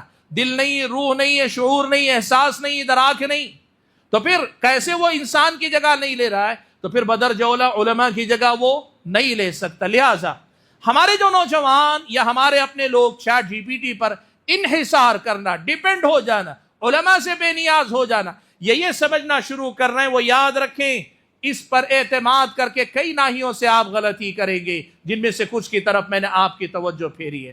حاضرین گرامی قدر، چیٹ جی پی ٹی کے سلسلے میں ایک اور پہلو بھی ہے جس پر آپ سب کی توجہ جانی چاہیے. وہ کیا ہے؟ میں نے آپ کے سامنے یہ بات رکھی، اس کی استنادی حیثیت. استنادی حیثیت کا مطلب یہ کتنا آتھنٹک ہے، کتنا آتھنٹک ہے. یاد رکھیے گا، چاہے وہ جتنی ترقی کر گیا ہو، آتھنٹسٹی کی جہاں تک بات ہے کہ مستند ہے، غیر مستند ہے، وہ جو ریفرنسز دیتا ہے، جو حوالے دیتا ہے، وہ ایکوریٹ ہیں کہ نہیں ہیں. ہمارا تجربہ پچھلے 2-4 واقعات میں چاہوں تو سنا دوں، ان کے حوالے کے معاملے میں وہ آتھنٹک نہیں ہے پوری طرح. ابھی بھی کئی واقعات ہمارے سامنے ہوئے. ابھی پچھلے دنوں ایک واقعہ ہمارے احباب نے سنایا، ایک صاحب نے بڑا لمبا مضمون ایک عالم پر اعتراض کرتے ہوئے لکھا. میں نے وہ مضمون دیکھا، اس کے بعد جا کر جن کتابوں کا حوالہ دیا ان کتابوں کو کھول کر دیکھ رہا ہوں، ان کتابوں میں جو صفحہ نمبر بتایا گیا اس صفحے پر وہ معلومات ہے ہی نہیں. میں نے سامنے والے سے پوچھا، وہ جواب دینے کے لیے تیار نہیں. دوسرے احباب نے بتایا کہ مولانا چیٹ جی پی ٹی سے نقل کیا ہے اور چیٹ جی پی ٹی پر ہی بھروسہ کر کے آگے نکل گیا ہے. استنادی حیثیت کے حوالے جو دیے جاتے ہیں، آپ کو لگتا ہے ماشاءاللہ کتاب کا نام ہے، پیج نمبر ہے، لیکن یہ گارنٹی نہیں ہے کہ واقعی وہ استنادی حیثیت اس کی ہے. بھائیو، اس معاملے میں بھی اس پر اعتماد نہیں کیا جا سکتا. چیٹ جی پی ٹی یا پھر اسی طرح سے آرٹیفیشل انٹیلیجنس کے دوسرے جو ذرائع ہیں، اس سلسلے میں ایک اور میدان ہے جس کے بارے میں ایک بڑا اہم سوال ہمارے سامنے آتا ہے. وہ کیا ہے؟ اسکول میں پروجیکٹس کرنے کو دیے جاتے ہیں، کمپنی میں آپ کے سامنے پروجیکٹس آپ کو کرنے ہوتے ہیں، یا پھر آپ کو مختلف قسم کی کام دیے جاتے ہیں، خاص طور پر پی ایچ ڈی کے اندر یا پھر ایم فل کے اندر بہت سارے ریسرچ بیسڈ کام کرنے کو دیا جاتا ہے. سوال یہ پیدا ہوتا ہے کہ کیا یہ سارے لوگ، اسکول میں پروجیکٹس کی بات ہو، یا پھر یہ کہ یونیورسٹی لیول پہ کسی بھی قسم کی ریسرچ کی بات ہو، یا پھر یہ کہ کمپنی میں آپ کو خود کچھ پروگرام ڈیولپ کرنے کی بات ہو، تو کیا اس میں چیٹ جی پی ٹی پر انحصار کر کے اس سے فائدہ اٹھایا جا سکتا ہے کہ نہیں؟ یعنی مثال کے طور پہ ٹیچر نے کہا کہ تم ایک ایسے لکھ کر آؤ، کس پر؟ دادا پر، نانی پر، نانا پر عام طور پہ بچوں سے لکھوائے جاتے ہیں اسکول میں، تو ایسے لکھ کر آؤ۔ اب ایک نوجوان کیا کرتا ہے، گھر میں والدہ سے کہتا ہے، والدہ چیٹ جی پی ٹی پر جاتی ہے، اس سے پوچھتی ہے، جو آتا ہے اس کو کاپی کر کے اسکول بھیج دے۔ یہ جائز ہے کیا؟ ایسا کرنا جائز ہے کیا؟ چیٹ جی پی ٹی یا آرٹیفیشل انٹیلیجنس اس قسم کے معاملات میں مدد لینا جائز ہے یا اس پر انحصار کرنا جائز ہے کیا؟ حاضرین گرامی قدر، اس سلسلے میں یہ بنیادی بات یاد رکھیے گا، یہ مسئلہ جائز بھی ہو سکتا ہے، ناجائز بھی ہو سکتا ہے، ڈیپینڈ کرتا ہے کہ آپ جن کے لیے کام کر رہے یا جو آپ کو کام دے رہا ہے وہ آپ سے کیا چاہتا ہے۔ ٹیچر اگر چاہتی ہے کہ تم کہیں سے نقل کر کے لاؤ، تم کہیں سے جو ہے کاپی کر کے لاؤ، کسی سے بھی لکھوا کے لاؤ، آزادی ہے، بس یہ کہ آپ ایک آرٹیکل، ایک ایسے اس پر لکھ کر لاؤ، تو پھر آپ کا چیٹ جی پی ٹی سے لینا، آرٹیفیشل انٹیلیجنس کے کسی اور پروگرام سے لینا بالکل جائز ہے، کوئی حرج کی بات نہیں۔ آپ کو اگر ریسرچ میں کہا جاتا ہے چیٹ جی پی ٹی سے مدد لے کر اپنا کام کرو، آپ کر سکتے ہیں۔ آپ کو کمپنی میں کہا جا رہا ہے کہ آپ کہیں سے بھی کسی کے بھی کام کو لے کے اس کو کاپی کر لو، آپ کر سکتے ہیں۔ لیکن اگر مسئلہ دوسرا ہے، وہ مسئلہ کیا؟ پابندی ہے، آپ کو اپنی محنت کرنی ہے، آپ کو اپنے دماغ سے کام لینا ہے، آپ کو اپنی صلاحیت سے کام کرنا ہے۔ جیسے ریسرچ میں پی ایچ ڈی کی ریسرچ جو ہوتی ہے، اس میں آدمی کو ایک باحث کے طور پہ کام کرنا پڑتا ہے، وہ بعض جزئیات میں مدد لے سکتا ہے لیکن وہ اس پہ ڈیپینڈ نہیں ہو سکتا۔ ایسا اگر کوئی معاملہ اور کوئی آدمی ایسے کسی مقام پہ جہاں گنجائش نہیں ہے، آدمی کو خود ذاتی محنت کرنے کا مکلف کیا گیا ہے، وہاں اگر ایسا کوئی کام کرتا ہے یہ حرام ہے۔ اسے اہل علم کی زبان میں کہتے ہیں سرقہ علمیہ، یہ علمی چوری ہے۔ جیسے مال کی چوری ہوتی ہے نا، علم کی چوری ایک ہوتی ہے، اور علمی چوری یہ ہے کہ محنت کسی اور کی ہے اور آپ اپنے نام سے اسے لوگوں کے اندر یا کسی مقام پہ پیش کر دیں۔ یہ ناجائز اور حرام ہوگا اگر آپ آرٹیفیشل انٹیلیجنس کا ایسے استعمال کرتے یا ایسے ذرائع میں استعمال کرتے۔ تو ڈیپینڈ کرتا ہے کہ سامنے والے آپ کو کس چیز کا مکلف کر رہے ہیں، کتنی گنجائش ہے آپ کو۔ آپ جتنی گنجائش ہے اتنی گنجائش رکھتے ہوئے اس کا استعمال کریں، یہ ٹھیک ہے۔ لیکن اگر آپ کو کلی طور پہ منع کر دیا جائے یا پھر یہ کہا جائے کہ نہیں، تھوڑی مدد لے کے باقی پورا آپ کو محنت کرنی چاہیے، اور اگر آپ ایسی صورت میں جا کے پوری طرح ان پہ ڈیپینڈ ہوتے ہیں تو پھر یہ حرام اور ناجائز ہے۔ اور ایسے اگر کوئی ڈگری لے رہا ہے وہ ڈگری جائز نہیں ہے، ایسے اگر کوئی روزی روٹی کما رہا ہے یہ دھوکے کی کمائی ہے، یہ چوری کی کمائی ہے، اسلامی شریعت میں اس کی گنجائش نہیں ہے آپ کے لیے۔ یہ بات ہمیشہ یاد رکھیے گا۔ حاضرین گرامی قدر، آرٹیفیشل انٹیلیجنس کا سے جڑا ایک اور مسئلہ جس سلسلے میں اسلامی تعلیمات کا خیال ہم اور آپ کو رکھنا چاہیے وہ یہ کہ اس آرٹیفیشل انٹیلیجنس نے ہمارے اور آپ کے سامنے لوگوں پر الزام، اتہام، لوگوں کے کردار کشی کے نئے امکانات پیدا کر دیے۔ میں نے سب سے پہلے دو چیزیں دیکھی، بہت حیران ہوا۔ بہت پہلے جب شروع میں ایک دم آرٹیفیشل انٹیلیجنس کا تعارف پہلی بار زندگی میں نام سنا نا، تو وہ یہ تھا کہ ایک ویڈیو میں نے دیکھا، ایک آدمی کھڑا ہے بازو اور باسکٹ بال کا میچ چل رہا ہے۔ اس نے پہلے میچ دکھا دیا، پورا کا پورا دیکھ لیا آپ نے میچ۔ اس کے بعد بازو کھڑے آدمی سے پوچھا آپ اس پلیئر میں سے کس پلیئر کی جگہ پہ کھیلنا چاہتے ہیں؟ وہ جو آدمی باہر کھڑا ہوا ٹی وی پہ دیکھ رہا ہے، اس نے کہا فلاں۔ تو اس نے جو کچھ اس کو کرنا تھا، تصویر اس کی لی، لے کر اس نے اسی آرٹیفیشل انٹیلیجنس کا استعمال کیا، اس آدمی کو وہ جو کھلاڑی تھا اس سے بدل دیا، میچ پورا ریپیٹ کر کے چلایا، اس پلیئر کی جگہ یہ آدمی برابر کھیل رہا ہے، شکل وہی، سب کچھ صحیح۔ آپ کہہ ہی نہیں سکتے کہ یہ کوئی باہر سے لگائی ہوئی چیز، یعنی ویڈیو پرانا، اس ویڈیو میں ایک موجود آدمی کی جگہ پہ نئے آدمی کو داخل کر دیا گیا۔ اور آج کے دور میں یہ بات، دوسرا جو تجربہ میرا ہوا وہ یہ بات میں آپ کے سامنے کہوں، سعودی عرب کے ایک بڑے الحمدللہ بڑے اچھے عالم ہیں اور منہج سلف کے بڑے ہی قوی علماء میں سے، عصر حاضر میں جن علماء نے الحمدللہ بہت مضبوطی کے ساتھ ڈٹ کر منہج کے مسائل پہ بات کی، ان علماء میں سے انہوں نے ایک ویڈیو کا مطلب ویڈیو ہے لیکن بیک گراؤنڈ میں صرف وائس ہے، یعنی آواز ہے، شیخ ابن باز کے ویڈیو کے نام پر انہوں نے ٹویٹ کر دیا۔ میں نے بھی وہ سنا، آپ یقین کیجئے پہلی مرتبہ میں نے سنا مجھے تعجب اس پہ یہ ہوا کہ شیخ ابن باز رحمۃ اللہ علیہ کے جو فتاوا پڑھتا ہے سنتا ہے نا، شیخ ابن باز کے الفاظ اور انداز ہے ایک، آپ سارے فتاوا پڑھ لیجئے وہی ان کا انداز ہے، لیکن اس میں آواز شیخ ابن باز کی ہے لیکن الفاظ اور انداز شیخ ابن باز والا نہیں۔ اس میں کچھ تعبیرات ایسی ہیں جن تعبیرات کے شیخ ابن باز سے صادر ہونے کا کوئی تصور بھی ہم نہیں کر سکتے۔ سبحان اللہ، مجھے جو ہے تعجب ہوا۔ میں نے پھر ہمارے اپنے کچھ احباب کے سامنے ذکر کیا، اور ذکر کرنے کے بعد پھر جا کر شیخ ابن باز رحمۃ اللہ علیہ کے مجموع المقالات کا جو حوالہ دیا اس میں جا کے دیکھا تو عبارت موجود نہیں۔ مسئلہ کیا ہے؟ مسئلہ یہ ہے کہ آرٹیفیشل انٹیلیجنس میں یہ عین ممکن ہے کہ ایک عبارت آپ لکھ دیں اور لکھنے کے بعد بولیں مجھے شیخ ابن باز کی آواز میں یہ عبارت چاہیے، وہ بالکل شیخ ابن باز کے الفاظ اور انداز میں وہ عبارت پڑھ کر آپ کو سنا دے گا۔ یعنی آواز آپ کو لگے گی ابن باز ہی کی ہے۔ آج آپ میری آواز سن رہے، کل کوئی جملہ آپ میں سے کوئی کہہ دے اور آرٹیفیشل انٹیلیجنس سے کہے، وہ میری آواز میں دے سکتا ہے، اور صرف میری آواز میں نہیں، میری شکل بھی دے سکتا ہے۔ یہ دو واقعات ہونے کے بعد میں نے اس مسئلے پہ جب تحقیق کی تو پتا چلا یہاں بڑا خطرہ۔ اسی لیے بھائیو، قرآن مجید میں ایک آیت ہمیں اور آپ کو بتائی گئی، یا ایھا الذین آمنوا ان جاءکم فاسق بنبأ فتبینوا، تحقیق کیا کرو۔ آرٹیفیشل انٹیلیجنس کے اس زمانے میں کسی بھی عالم کا فتویٰ یا کسی بھی شخصیت کی عبارت یا کسی آدمی پہ الزام یا کسی آدمی کا ویڈیو آپ دیکھ رہے ہیں، خاص طور پر آپ جانتے ہیں ہمارے زمانے میں کردار کشی لوگوں کے لیے بڑا آسان مسئلہ ہے۔ کسی پہ بھی بدکاری کا الزام لگا دیا، فلاں کا افیئر فلاں کے ساتھ ہے، فلاں کو میں نے غلط کام کرتے ہوئے دیکھا، اس لیے کہ لوگ جانتے ہیں اخلاق سے کسی آدمی کو گرا ہوا ثابت کر دیں تو پھر سماج میں اس کا اٹھنا بہت مشکل ہے، اور اسی لیے لوگ کیا کرتے ہیں، جس کو بھی گرانا ہو نا، موقع اگر مل سکے، وہ اگر اتنا بھی موقع دے، آدمی کو پورا کا پورا اخلاق باختہ یا اخلاق سے گرا ہوا ثابت کرنے پہ تل جاتے ہیں۔ آرٹیفیشل انٹیلیجنس نے اس کے امکانات بہت زیادہ بڑھا دیے ہیں۔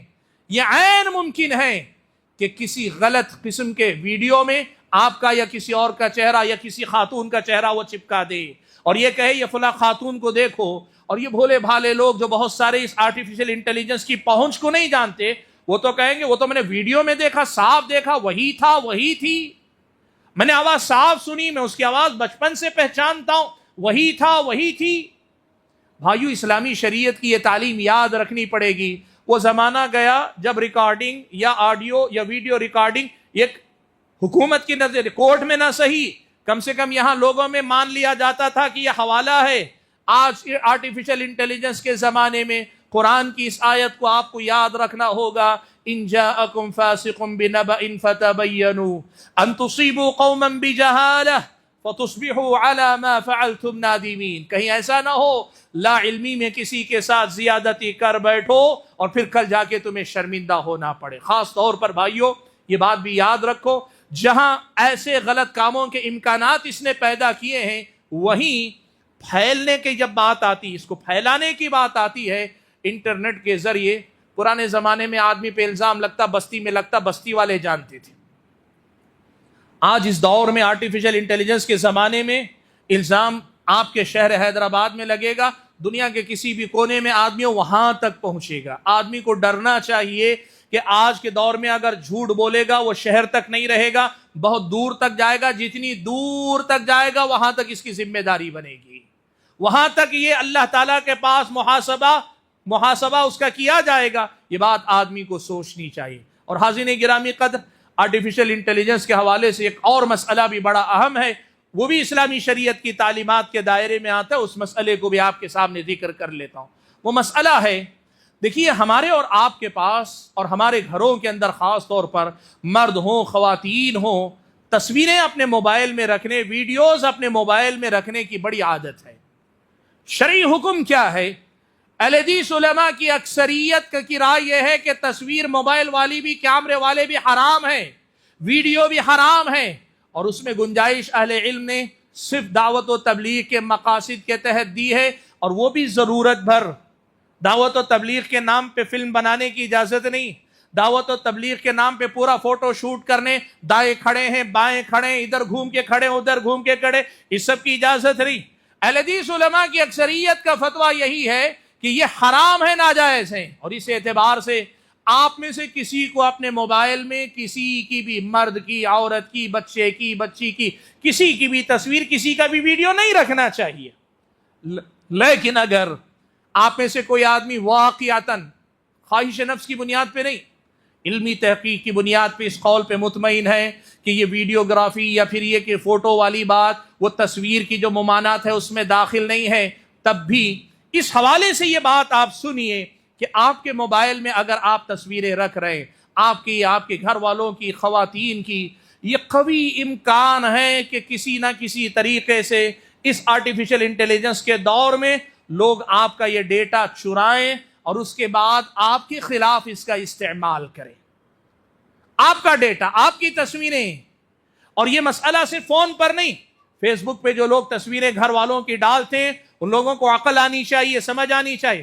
انسٹاگرام پہ جو لوگ ریلیں بنا کے اپنے گھر والوں کے ساتھ شیئر کرتے ہیں، نہیں ہم صرف فیملی والے دیکھ رہے ہیں، آپ ہو سکتا ہے آپ نے محدود ایکسس دیا ہوگا، لیکن جو آپ نے اس پہ چھوڑا ہوا ہے انسٹاگرام پہ، فیس بک پہ، وہ پرائیویسی کا وعدہ ضرور کرتے ہیں لیکن وہ کبھی بھی بریچ ہو سکتی ہے، کبھی بھی وہ چیزیں لے سکتے ہیں، اور اگر یہ لیتے ہیں تو پھر وہ آپ کے خلاف جس قدر نیگیٹو انداز میں استعمال کر سکتے ہیں آپ اچھی طرح جانتے ہیں۔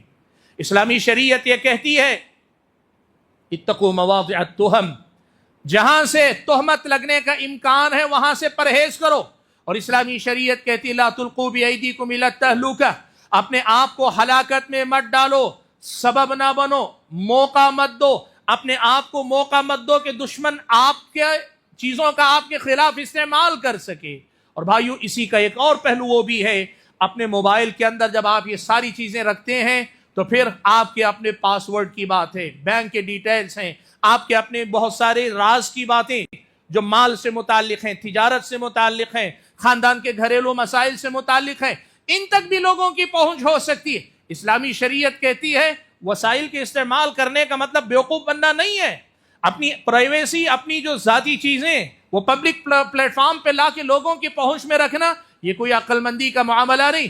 کل پچھتانے سے پہلے بہتر ہے اسلامی شریعت کی تعلیمات کی آج پابندی کر لو، کل برا وقت آنے سے پہلے ہو سکتا ہے آج آپ سنبھل جائیں، اس بات کی ہم اور آپ کو کوشش کرنی چاہیے۔ حاضرین گرامی قدر، آرٹیفیشل انٹیلیجنس کا معاملہ بہت لمبا ہے۔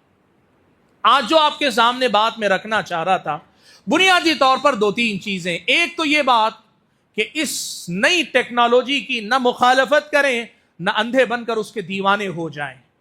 اسلامی شریعت کہتی ہے افراط و تفریط سے بچ کر اعتدال پہ قائم رہنا، وسطیت پہ قائم رہنا، یہی اسلام ہے۔ ہمیشہ جہاں بھی افراط اور تفریط ہے وہاں آپ اسلام کے بتائے ہوئے راستے پہ رہے، یہی آپ سے مطالبہ ہے۔ اور دوسری بات آپ کے سامنے رکھنی یہ تھی کہ اس ٹول کے استعمال کرنے میں ہر نئی چیز جب آتی ہے نا لوگوں کو بہت اچھی لگتی ہے، لوگ لپک لپک کے لیتے ہیں، ایکسس آپ دیتے چلے جا رہے ہیں، وہ پوچھ رہا ہے فلاں پرمیشن، آپ اجازت دیتے جا رہے ہیں، آپ کو پتہ نہیں کہ آپ جو حاصل کر رہے ہیں اس سے کہیں زیادہ گنوا سکتے ہیں۔ اور خاص طور پر علم کے معاملے میں علمی اعتبار کی بات ہو یا علمی تحقیق میں اس سے استفادہ کرنے کی بات ہو یا اس سے آگے بڑھ کر علماء کے آلٹرنیٹ اور بدیل کے طور پہ لینے کی بات ہو، ان تمام معاملات میں افراط و تفریط سے بچ کر اللہ کی دی ہوئی نعمت سمجھ کر اس کا بہتر استعمال کیجئے۔ لیکن یاد رکھیے یہ ایک آلہ ہے، ایک مشین ہے، وہ انسانی دماغ لے کر بھی مشین ہی رہے گی، وہ انسان نہیں بنے گی، اور جب انسان نہیں بنے گی تو بدرجہ اولیٰ کسی عالم دین کی جگہ پہ وہ نہیں آ سکتی۔ یہ بات ہم اور آپ کو یاد رکھنی چاہیے۔ بات کو میں اور زیادہ طول دینا نہیں چاہتا، یہ کچھ بنیادی باتیں تھیں۔ میں نے جیسے گفتگو کے دوران بھی کہا، ابتدا میں بھی کہا، آرٹیفیشل انٹیلیجنس ابھی ڈیولپ ہو رہا ہے، یہ اور ڈیولپ ہوگا، اس کی شکلیں بہت ساری سامنے آئیں گی، اور نئی شکلیں وجود میں آئیں گی تو ہو سکتا ہے شرعی لحاظ سے بھی نئے نئے پہلو سوال کھڑا کریں گے، نئے سوالات پیدا ہوں گے۔ اللہ نے چاہا ضرورت پڑے گی تو تب اس پہ بات کریں گے، لیکن کم سے کم اب جتنا ہماری زندگی میں وہ داخل ہونے لگا ہے اس کی روشنی میں کم سے کم ان باتوں کی احتیاط ہم اور آپ کو رکھنی چاہیے۔ اللہ سے دعا کیجئے کہ اللہ تعالیٰ مجھے اور آپ سبھی حضرات کو، خواتین کو، جو کچھ باتیں آپ کے سامنے رکھی گئیں، بتائی گئیں، ان باتوں کو سمجھ کر ان کی روشنی میں اس کا صحیح استعمال کرنے کی توفیق عنایت فرمائے۔ آرٹیفیشل انٹیلیجنس سے متعلق جو باتیں آپ کے سامنے رکھی گئیں ان کی روشنی میں اللہ کی بندگی کے راستے تلاش کر کے اسے بھی بندگی میں استعمال کرنے کی اللہ ہم اور آپ کو توفیق عنایت فرمائے. آمین. وآخر